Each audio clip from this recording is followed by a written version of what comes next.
moun mwen yo, tout zanmi myon, mwen men nou an pil, mwen vin remersi nou jodi ya, pou chanel mwen yo, ki se, non artiste Lili, mwen men nou an pil, nou abone, nou pataje, nou like.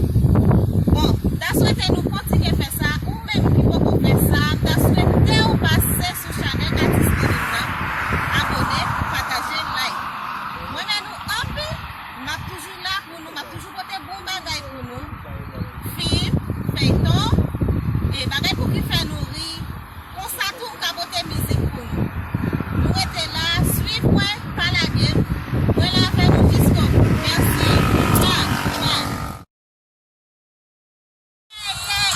Yeah, li palat se artiste Lilin.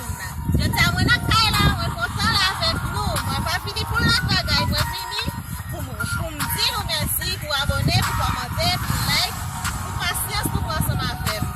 Si nou ta vene nou la jusqu'au bout, pa d'liye, toujou pataje et abone avem, map ten nou, et map pase di nou, map prezente nou artiste donc yé rap. Nou pa bliye pataje ya.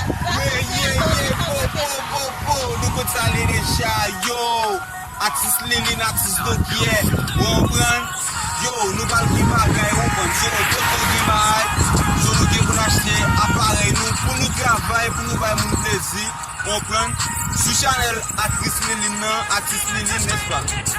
Yeah, artiste Lilin, wap jen, video rapor prezo don, vini men so wap jen mizik, Dokiye rap ofisyal, ou pran.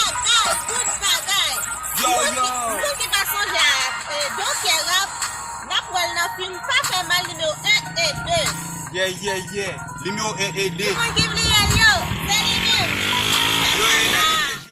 Se mette tèt So, ansan. an mette tèt ansan pou nan avanse, ou bon. Ouais, tout si jen nou ki gen talant, nou ki kapab, se ede lou, ou bon. Yon ede lot bagay yo ye, bay sa. Si yo de moun Pa ki rasis la dal.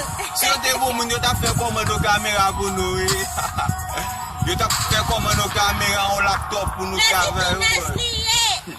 Tournage liye. Le positif.